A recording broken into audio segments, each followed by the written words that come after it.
Ја слушате програмата Низ Светото Писмо.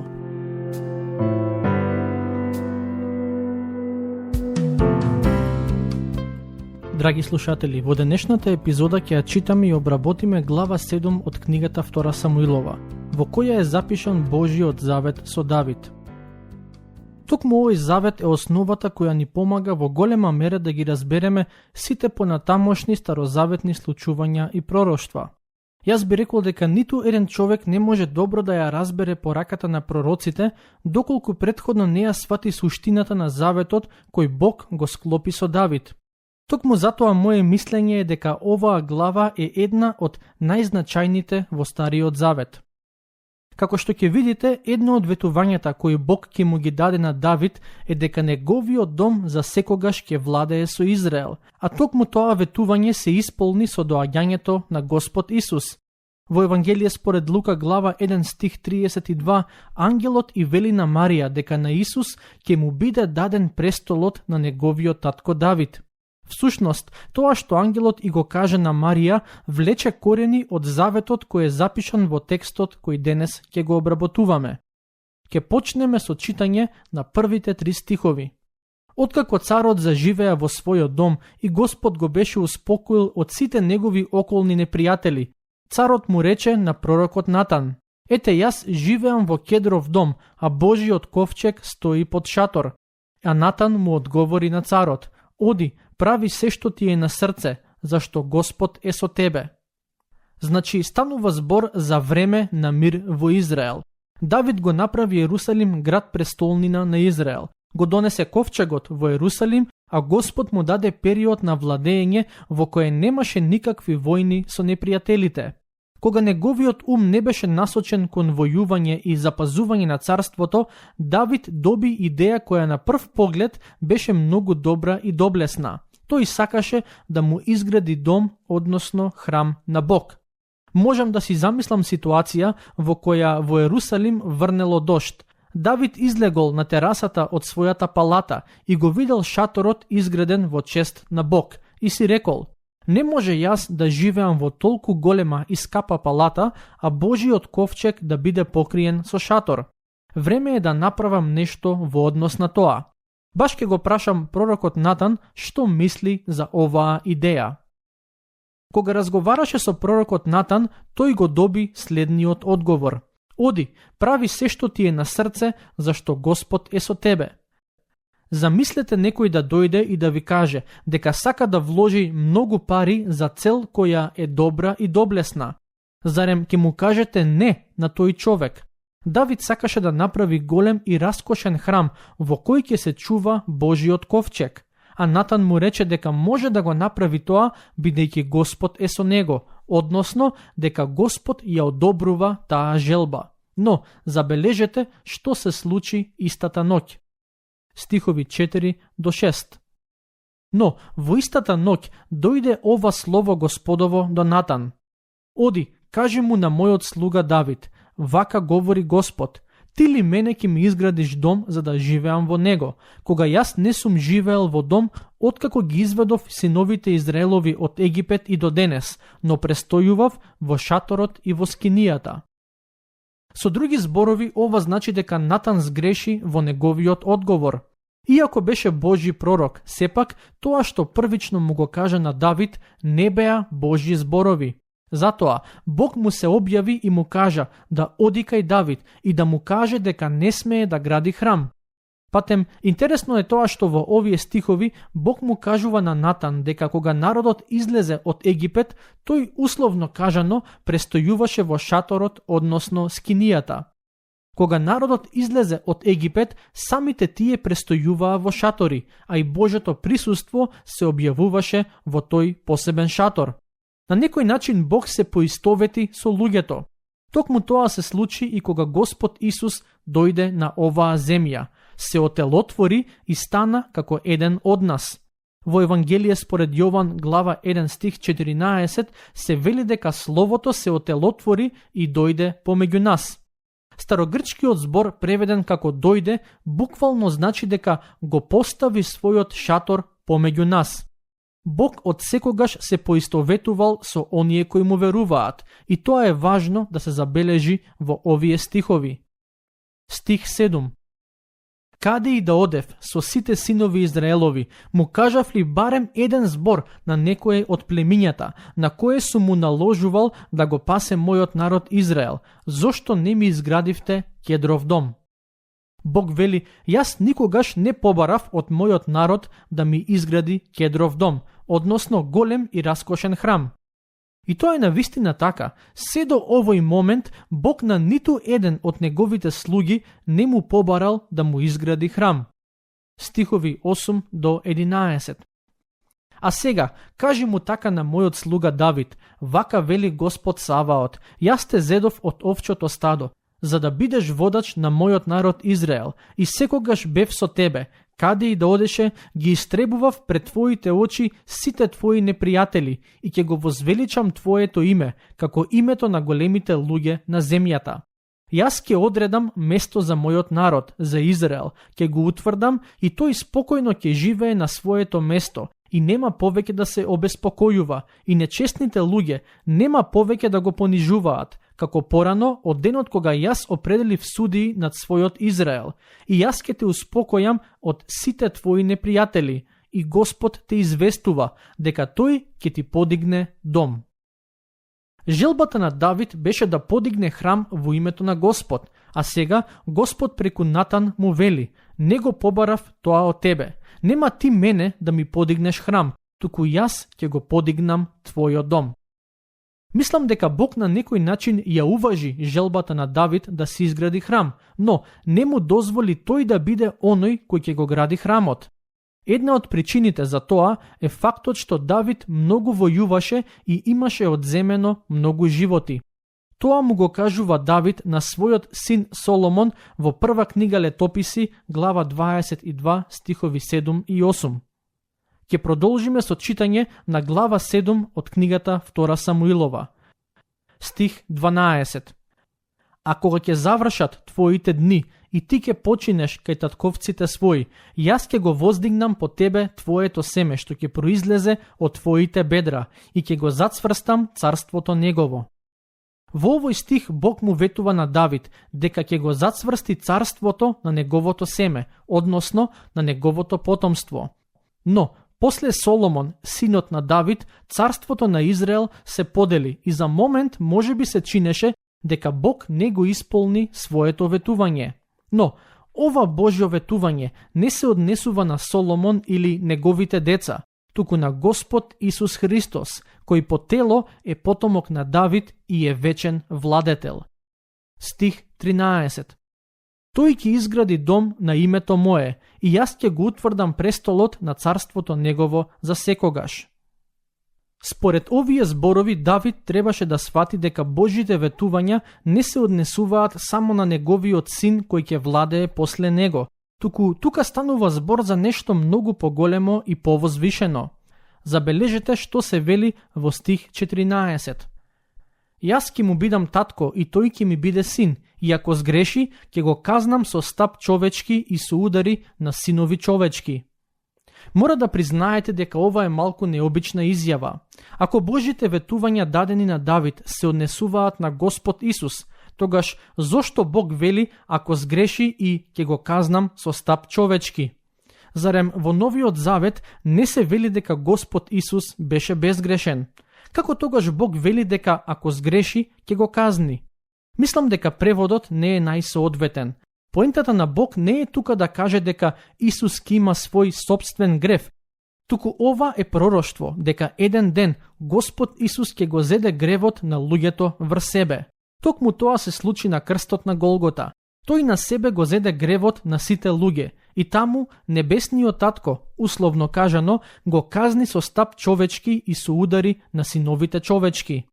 Значи, се тоа што Бог му го кажа на Давид, не се однесува само на Христовото владење, туку и на начинот на кој тој ќе пострада. Во Новиот Завет јасно ни е кажано дека Господ Исус умре на крстот за мене и за вас. Тој беше казнет поради нашите гревови. Тоа е единствената причина за неговата смрт на крстот. Во прво послание на Петар глава 2 стих 24 пишува: ги зеде нашите гревови врз себе на крстот, за да бидеме мртви за гревот и да почнеме да живееме за праведноста. Тој доби рани за вие да бидете здрави. Поентата на овој стих е дека преку Христовите рани ние добиваме духовно исцеление од гревот. Значи, Господ Исус немаше своја лична вина и грев, туку на себе ги зеде нашите гревови и затоа Бог уште во времето на Давид кажа дека ќе го казни со стап човечки, односно дека ќе го предаде во рацете на луѓето и ќе страда. Во книга Исаија, глава 53, стихови 4 и 5 се вели: но тој ги зеде врз себе нашите болки и ги понесе нашите слабости, а ние мислевме дека тој беше поразуван, казнуван и понизуван од Бога. А тој беше изнаранет за нашите гревови и мачен заради нашите беззаконија. Казната за нашиот мир падна врз него и преку неговите рани ние се излекувавме. Христос пострада за човечкиот род да добие исцеление од најголемиот проблем, а тоа е гревот. Стихови 15 и 16. Но милоста своја нема да ја кренам од него, како што ја кренав од Саул, кога јас го отфрлив пред лицето твое, и ќе биде непоколеблив твојот дом и твоето царство за секогаш пред лицето мое, и престолот твој ќе остане за секогаш. Забележете што се вели и во Псалм 89, стихови 34 до 37. Нема да го повредам мојот завет и нема да го изменам она што излегло од устата моја. Еднаш се заколнав во светоста своја, нема да го лажам Давид. Неговото потомство вечно ќе пребива, неговиот престол ќе биде како сонце пред мене, за секогаш ќе стои како месечината, верен сведок на небото. Како ќе реагира Давид на сето ова што Бог му го кажа преку пророкот Натан? Од една страна Бог му кажа не, но од друга страна му даде прекрасни ветувања за неговиот дом. Забележете ја неговата реакција во стиховите 18 и 19. Сите овие зборови и целото тоа видение Натан му го кажа на Давид. Тогаш отиде цар Давид, застана пред лицето на Господ и рече: кој сум јас, Господи, и што е домот мој, та толку ме возвеличи? Па и тоа дури се покажа сосема малку во Твоите очи, Господи Боже мој, но Ти извести уште за домот на Твојот слуга далечна иднина, тоа го поставуваш како закон за луѓето, Господи Боже мој. Давид не се налути, ниту пак се разочара од фактот што Бог му забрани да го гради храмот, туку само е воодушевен и благодарен од тоа што Бог му даде толку големи ветувања за неговото потомство. Неговата прва реакција беа зборовите: кој сум јас, Господи, и што е домот мој, та толку ме возвеличи? Овие зборови се однесуваат на моменталната состојба во која Давид се наоѓа, односно дека тој тогаш беше цар на Израел. Но во стих 19 тој продолжува да му благодари на Бог за еднината, за ветувањата кои се однесуваат на неговото потомство. Давид како да сака да каже: јас не заслужувам воопшто да бидам цар, а камоли и моето потомство за секогаш да владее со Израел. Очигледно е дека Давид беше понизен човек, но и самосвесен. Тој знаеше дека се што има во животот е незаслужено и го добил само поради Божјата благодат. Би било добро кога и ние денес би имале ист став на благодарност и понизност кога доаѓаме пред Господ. Знаете, некогаш од него бараме некој нешто во молитва и тој во својата суверена волја ни вели не. Во такви моменти некои верници се разочарани, налутени и повредени. Познавам луѓе кои му го свртеа грбот на Господ само затоа што тој не им го даде тоа што го побараа од него. Но, наместо да се лутиме за нештата кои Бог не ни ги дава, ќе биде добро да му бидеме благодарни за сето добро што веќе го имаме, а со ништо не сме го заслужиле. Стих 20. Што уште може да ти каже Давид? Ти го познаваш твојот слуга, Господи мој, Господи. Давид како да вели: што можам да ти кажам тебе, Господе, а ти веќе да не го знаеш? Царот беше свесен дека Господ ги познава неговите мисли. Во стихот се нарекува себе си и слуга. Замислете, цар кој себе си се гледа како слуга. Колку би било добро кога денешните политичари кои ја водат нашата држава би се гледале себе си првично како Божји слуги, а потоа како водачи на народот. Стих 21. Ти го правиш ова заради зборот свој и по срцето свое, откривајќи му ги на слугата свој сите големи работи. Зошто Бог го постави Давид за цар? Зошто му даде толку неверојатни ветувања за владеењето на неговото потомство? Дали затоа што Давид беше добар човек кој го заслужи тоа? Не, туку тој го направи сето тоа заради зборот свој и по срцето свое. Со други зборови, Давид вели: сите овие благослови кои ми ги даде не се поради моите лични добри дела, туку затоа што ти во своето срце си одлучил да ми бидеш благонаклонет. Од денешна перспектива, добро е да се подсетиме дека причината поради која Бог ни нуди спасение преку Христос не се нашите заслуги, туку неговата љубов и милост. Стихови 22 до 25. Затоа во се си голем ти, Господи, Боже мој, зашто нема сличен на Тебе и нема Бог освен Тебе, по се што сме слушале со ушите своји. И кој друг народ на земјата е како Твојот народ Израел, за кој доаѓал Бог да си го откупи за свој народ, да го прослави името свое и да изврши големи и страшни чуда пред својот народ, кој ти си го придобил од египтјаните, прогонувајќи ги народите и боговите нивни. И ти го одреди за себе Твојот народ Израел, како свој собствен народ за секогаш, и ти, Господи, стана негов Бог. А сега, Господи Боже, утврди го за секогаш зборот што си го изрекол за Твојот слуга и за домот негов и исполни го тоа што си го изрекол. Тука Давид за момент се навраќа на Божите дела од минатото и дава многу краток преглед на начинот на кој Бог се однесувал кон Израел низ годините. Тој зборува за начинот на кој Бог го избра Израел за свој народ, го избави од Египет и му ја даде ветената земја.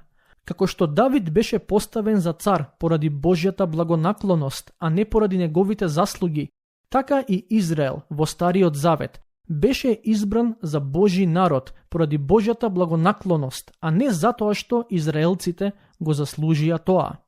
На крајот од главата Давид вели: а сега, Господи Боже, утврди го за секогаш зборот што си го изрекол за Твојот слуга и за домот негов и исполни го она што си го изрекол. Тој всушност како да сака да каже: Боже, ти верувам дека ќе го исполниш и направиш тоа што ми го кажа преку пророкот Натан. Божите ветувања се вистинити. Кога во писмото читаме дека Бог ни ветува нешто, можеме да бидеме сигурни дека тоа ќе се исполни. Тој ни ветил спасение преку вера во Христос и затоа можеме да бидеме 100% сигурни дека секој кој верува во Христос и живее според неговите зборови го има спасението.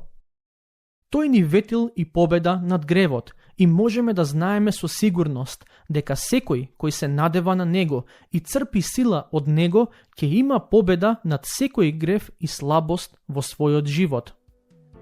Тука ќе го завршиме денешното проучување. До следниот пат, Бог нека ве благослови.